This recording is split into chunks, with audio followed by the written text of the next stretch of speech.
talaga, Sara Duterte. Ang lahat na lang kinarir mo. Sa video natin ngayon ay kilalanin natin ang isang political vlogger na pinagbabaril at nang hindi pa kilalang mga sospek. Nangyari ito nitong July 17, 2026. Para lubos na maunawaan ang video, siguraduhin tapusin ang videong ito. Sino si Mima Alicia? Sino nga ba ang biktima? Ang pinasalang na content creator ay si Alicia Lipata na mas kilala ng kaniyang libu-libong followers sa social media bilang si Mima Alicia. Sa 24 na taong gulang at kilala sa kaniyang mga maiinit na komentaryo ukol sa politika ng bansa. Kilala siya ng kaniyang mga taga-subaybay bilang isang pro-administration o pro-Marcos vlogger at anti-DDS o kritiko ng pamilya Duterte. Dahil sa kanyang matatapang na pahayag, mabilis siyang nakakuha ng pansin sa mundo ng online political commentary.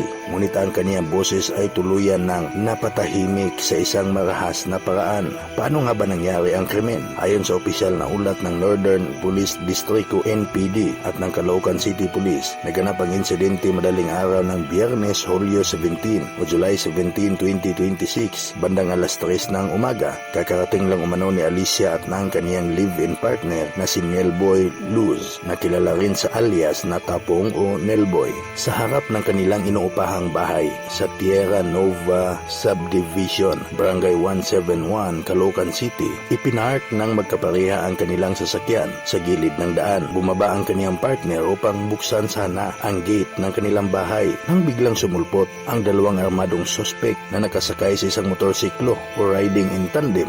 At walang pakundangan silang pinagbabaril ng mga suspek. Ayon sa pagsusuri, nagtamo si Alicia ng mga matitinding tama ng bala sa iba't ibang bahagi ng kaniyang katawan, partikular sa kaniyang ulo, na naging sanhi ng kaniyang agarang kamatayan o dead on the spot. Sinubukan pa umanong tumakbo ng mga biktima palabas, ngunit hinabol sila ng mga salarin. Si Alicia ay natagpuang nakahandusay sa kalsada. Ang kaniyang live-in partner naman na si Nelboy ay maswerteng nabuhay, ngunit nagtamo rin ng mga sugat sa katawan at agad na isinugod sa Camarin Doctors Hospital kung saan ito kasalukuyang inoobserbahan. Ang investigasyon at mga anggulo matapos ang karumaldumal na pamamaril, mabilis na tumakas ang mga suspek sakay ng kanilang motorsiklo patungo sa hindi pa malamang direksyon. Dahil sa tindi ng insidente, agad na bumuo ang Northern Police District sa pamumuno ni Brigadier General Ben Linier Capili ng isang Special Investigation Task Group na tinawag na SITG Mima upang tutukan at pabilisin ang pagresolba sa kaso. Ano naman ang motibo sa likod ng pagpatay? Sa ngayon wala pang inilalabas na pinal na konklusyon ang mga otoridad habang sinusuri pa ang mga CCTV footage sa paligid. Gayunpaman, tinitingnan na ng pulisya ang ilang posibleng anggulo. Una na rito ang kanyang pagiging political vlogger na maaring may nakasamaan na loob o may nakasamaan ng loob dahil sa kanyang mga kontrobersyal na video.